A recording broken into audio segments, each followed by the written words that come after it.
My name is Eric Mintel. By night, I'm a professional jazz musician, but by even later at night, I investigate the paranormal.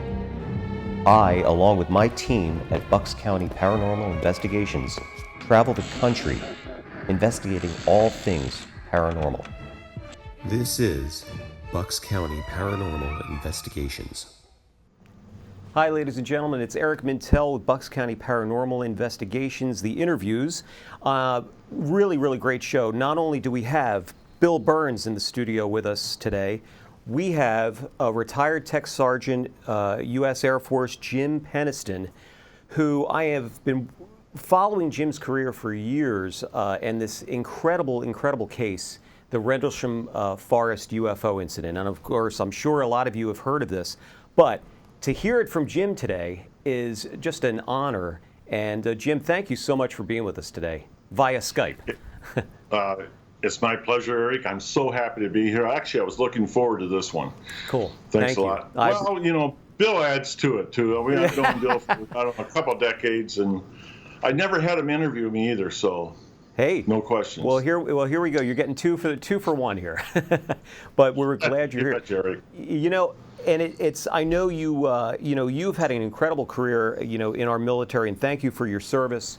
And you had this experience that really is part of history now. I mean, it's really a part of history. And for our viewers that may not be familiar, maybe you could give us a little bit of background of you, just in a little encapsulated sections here of you, and then talk about exactly what happened that night in 1980. Okay, well, briefly, the incident took place at the twin bases over in the UK, RAF Bentwaters and RAF Woodbridge. They're geographically separated by 3 miles. They were leased bases after the World War II, and they were completely under operation of the U.S. Air Force. We did have a token squadron commander that was there to fulfill the SOFA agreement, but it was under U.S. control. It's located about, maybe 60 miles northeast of London, right along the coast in Suffolk County. Okay. The bases were intricate at the time. They had about 10,000 military personnel and dependents. It was the height of the Cold War. We had 6 squadrons of A-10s. We just got done with an F-4 mission. Wow. We had 2 comm sites, C3 facilities that at the time were top secret what they did. They were common nodal points. They were listed. That was a funneling place for all the Warsaw Pact listening posts that would go through there. It's no longer classified. And then we also had 4 forward operating locations in Germany in case of the war. They'd send the tank killers, the Warthogs, the A-10s there, and take out like 5,000 tanks or something. That's the plan. Wow. Then on top of all that, we had extensive issues, and it's hard to talk about today because of the terrorism today is not the same terrorism back then, but we had like the Irish Republican Army, the groups like the Red Brigade, the Baader Meinhof, Black September. I mean, those kind of groups we had, and so it was pretty tense. The security for the base at that time. Wow. What I did is that night I was in charge of security for RAF Woodbridge. Woodbridge is a satellite base to Bentwaters. All the main operating stuff, like the command centers, are on Bentwaters. Mm-hmm. But anyway, I was working security there, and the night started pretty usual. And this was new. Was this Christmas Eve or was this Christmas Day? I think it was December 25th. Well, the shift started December 25th late. Security was working 12-hour shifts. Law enforcement was working 8-hour shifts around the Christmas season. Maintenance wasn't working because of the holiday. Mm-hmm. And so I went to work and did most of the posting, Did the jobs, the mundane tasks. Believe me, I would do perimeter lighting checks, which lights out. It's really mundane. So that's the stuff I was doing. And then finally around midnight, we'll go to the chow hall, just have a cup of coffee, maybe a bite to eat. And I run into Sergeant McCulley, and he was the security response team leader for the base. And we're going to have breakfast. And I didn't hear the radio call, but I got a call in from Central Security Control. And they said, 1012 the office, phone this office. And so I did. I had a direct line from the chow hall, and it was Sergeant Coffey. And Sergeant Coffey says, Jim, he says, we need to go out the East Gate right away. I said, okay, what's going on? He said, well, the two law enforcement people will brief you on that. I said, okay. And then the odd thing he says is go code 2, which was with lights on, which if there's a threat situation, he would have definitely told me. So I didn't really know what was going on there, but I went and left the chow hall. It takes 4 minutes, by the way, to go from the chow hall to the East Gate at 45 miles an hour. We had to do all that research for the book. And arriving there, I met with the senior security law enforcement guy. That was Bud Steffens, staff sergeant. And I said, okay, what's going on, Bud? And he says, he points over to the forest area. And I could see multiple color lights coming out of it. Up to that point, I probably don't know how many aircraft crashes I've probably been on, maybe 21, 22, 23, something like that, a lot. And various, various observation points at all of them. And I knew it was an aircraft crash. But I kept trying to convince Bud that, that it crashed. I said, okay, so did you see it crash? And he goes, no, it landed. I says, no. I'm thinking, no, there's no way that can land in the forest. The trees are only like 4 or 5 feet apart. Yeah, you're right. Yeah, it's just impossible. And so it had to crash. And I said, was it a chopper? And he goes, I don't know. It wasn't a chopper. He said, it didn't have any sound. And he's saying it landed. And I says, you sure it didn't crash? And I went over this back and forth like 5, 6 times trying to convince him. And then I said, well, maybe it is a crash. I don't know. And so I go to the East Gate. I'm not going to go over the airways with it for, ComSec security, and I pick up a line. They patch me through the law enforcement. It's direct line, and I went right to law enforcement. They weren't the on-scene control center, so they passed me right through to security control. All this stuff's happening in a matter of a minute. Okay. Wow. Everything's fast. And when they picked up the line at CSC, I have automatically 5 people on there. I got the shift commander, Lieutenant Baran. I got Sergeant, the flight chief, Sergeant Chandler. I got Sergeant Coffey, the security controller. I got Sergeant Dillard, the comm plotter. So there's a lot of people on there because they're going to be working. They're working stuff right as I talk to them. And I says, it appears to be some type of aircraft crash. And within seconds, maybe after that, Coffey gets back with me on the line and says, well, he said, I just coordinated with London Radar, Eastern Radar, and Bentwaters Radar. They lost track of a bogey 15 minutes ago over Woodbridge Base. Well, with him saying that, we now have an emergency situation confirmed. And it's enough under the SOFA, the Status of Forces Agreement, to be able to deploy off base because it still is British soil. And so what Lieutenant Baran did, he contacted the Wing Command Post. They contacted Colonel Conrad. We got approval to go off base. I assembled 2 other people from my team, a security guy, and then a law enforcement guy. And then I had, the crash kit. We had crash kits in our vehicle, like for aircraft. We were always prepared. So I broke out the camera and the plotting board because I was going to set up an entry control point at a certain point down the road. So the only people who had radios was myself and Airman Kambanzak, the security airman. we had went through the off base and maybe, I don't know, 100 yards, 150 yards, something like that. And there were berms, earthen berms that stood about 5 feet high. What the Forestry Service would do is raise trees every 10 years, cut them, replant. Okay, so this is an area that had been cut. And so at that time, the edge of the forest set way back in there, not like today. And we went as far as I could, and I thought I was going to tip the Jeep over, but I figured, well, this is a good spot for the entry control point, since I can't go any farther with the vehicle. And so I set up Airman Commands Act to act for the responding first responders, which have been, like fire department, stuff like that. And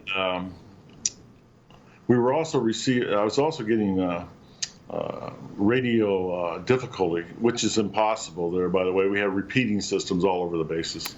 Interesting. And it was perplexing, actually, why we would have a radio problem.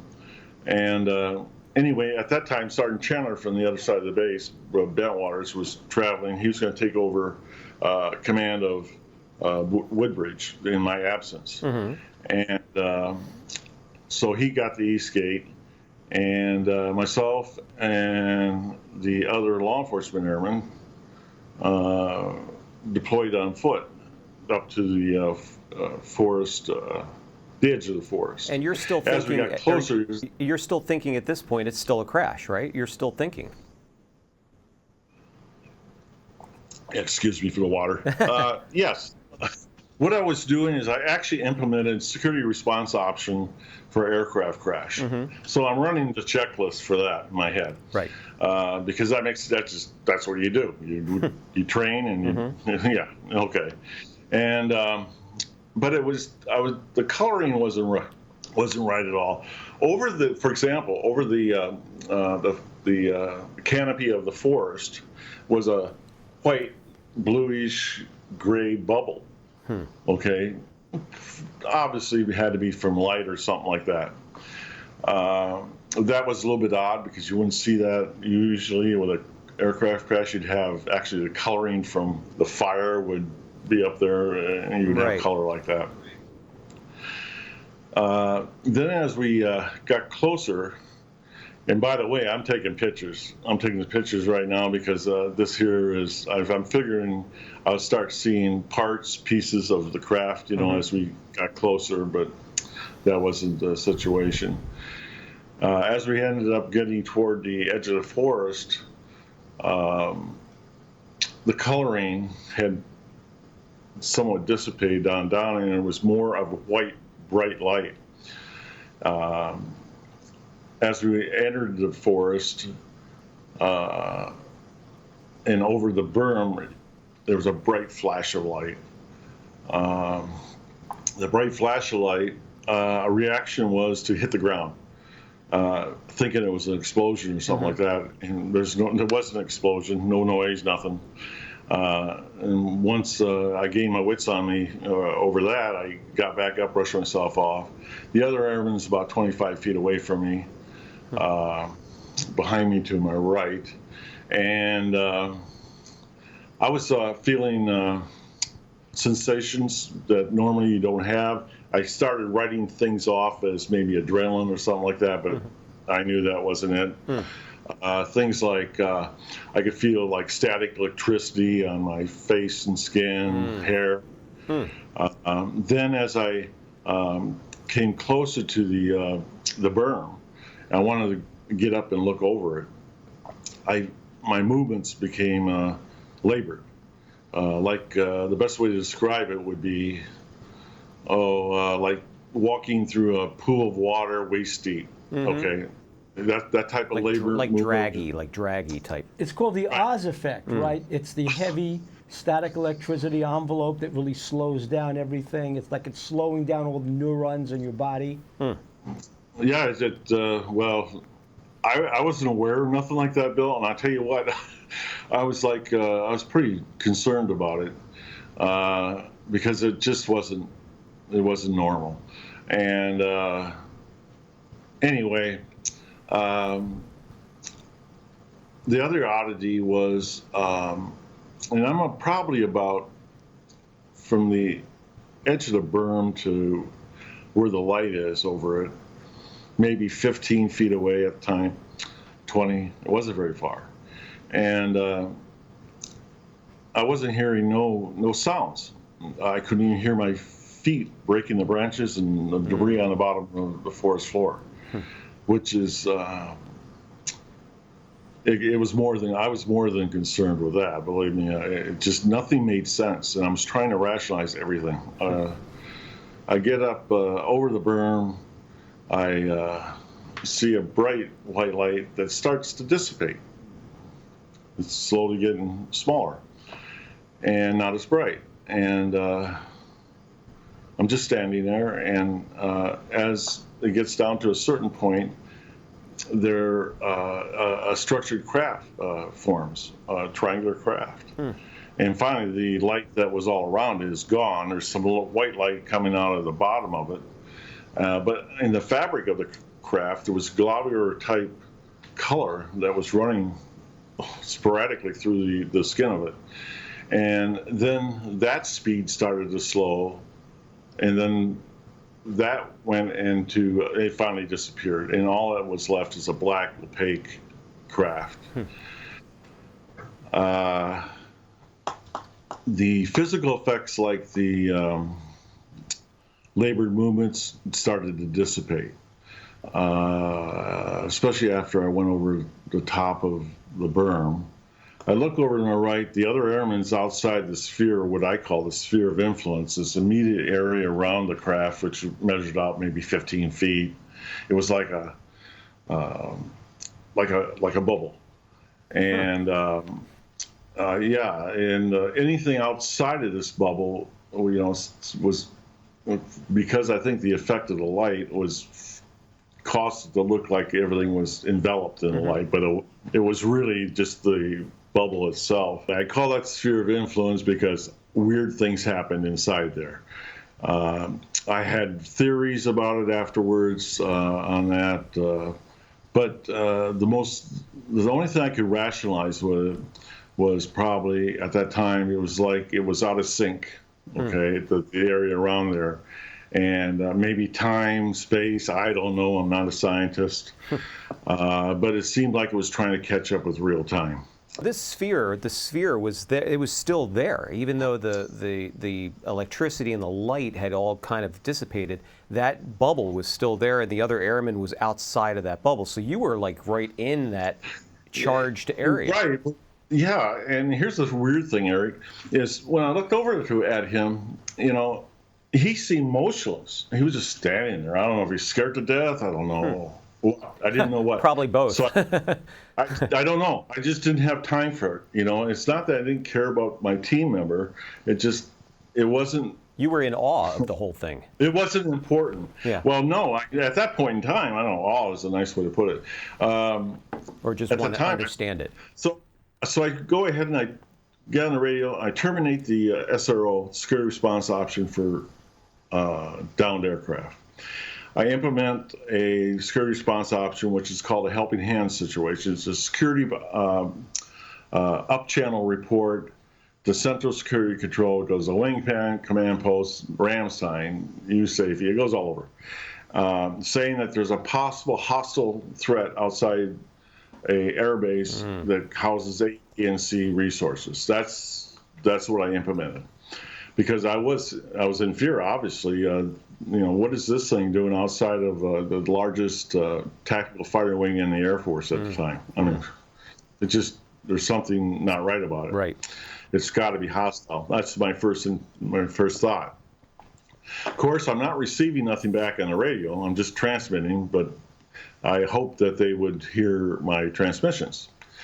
And so the film's gone out of the camera. I expelled it. At that time, we had this film. It was like 36 pictures to a roll. It was a Canon A1. That's what I was, the kind of camera I had.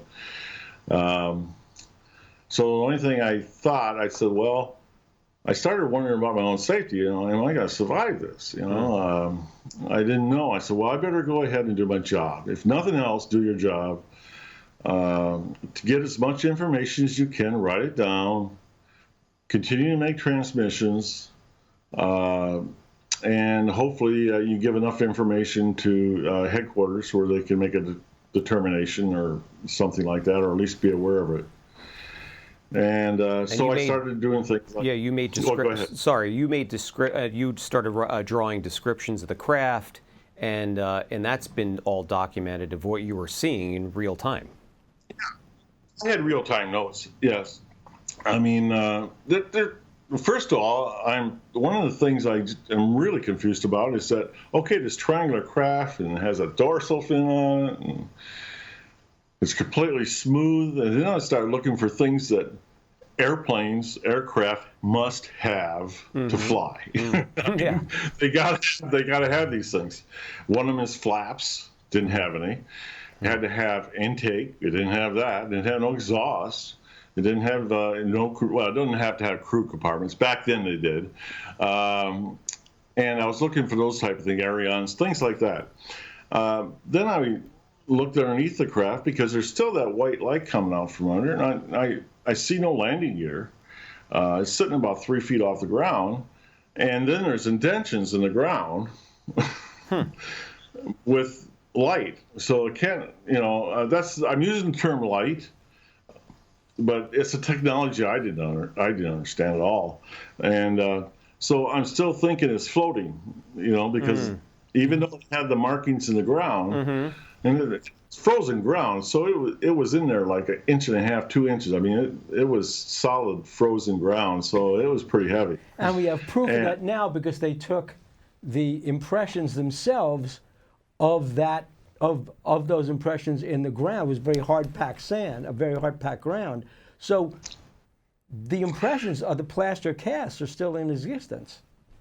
Yes, they are. And I'll tell you what, within a week after the incident, a team from Langley came out. They cordoned off the area.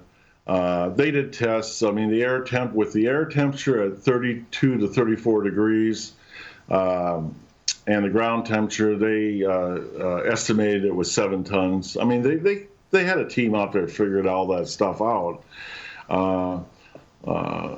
The thing that wasn't announced to me at the time was the craft was warm to touch, and because when it was sitting there floating over the ground, I thought I could push it. I know it might sound crazy. No. I could push it because I was curious too. Well, your mind is trying to get around all these different factors of what is this thing. You've got your training and you're doing your job, but then at the same time you're like, there's different levels of like, what could this thing be? Yeah, I mean, all right. Prior to this, I mean, where I had a top secret since I was airman first. I was stationed off at Air Force Base just a few years prior to that. Worked SAC command post, SAC lead guard, bodyguards for the generals, underground, all that stuff. And, there when you are doing classified briefings, and they're research and development, there was nothing, even the stuff they had where it's like 50 years in the future at the time, nothing that was what's sitting in front of me. It just never compared. Wow. So, I mean, it was... So Bill just asked you earlier before we started. Now, you had just said that you touched this. This is what's intriguing to both of us, is like, what was that like? I mean, that must have been... What was that? You said it was warm to touch, but how was that? Were you afraid to... I mean, not afraid is not maybe the good word for it, but intrigued enough. I think afraid was in there somewhere. Yeah, there's a lot of things going on. I think one of the things that kept me grounded with it is that I was running checklists. Okay, I think it helped. Even though it was nothing I experienced before, running a security checklist in my head helped. It kept me somewhat grounded, I think, a little bit. I was curious, but touching it, pushing it, it didn't. If you would have had a car there and you pushed it, you'd have had movement, an inch, something. It would have moved. This thing didn't move at all. So I wrote my notes down on that.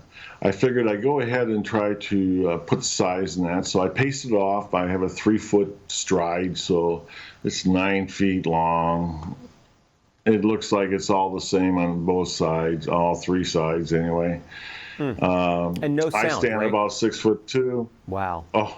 And no sound, right? Nothing. No, there was no sound. No, the sound, the sound was deadened. There was no sound at all. I couldn't hear Nothing. the wind through the trees. Could you hear forest noises? Nothing. So, No. so you're in an envelope at this point around the object in which the outside environment is closed off from you. I could not hear the click of my radio when I did it. Wow. Okay. Wow. And it was a Motorola. They all clicked. Sure. Oh, yeah, yeah. I mean, I couldn't even hear that. It was dead. The sound was dead. So I'm making my transmissions in hopes that they hear everything. I'm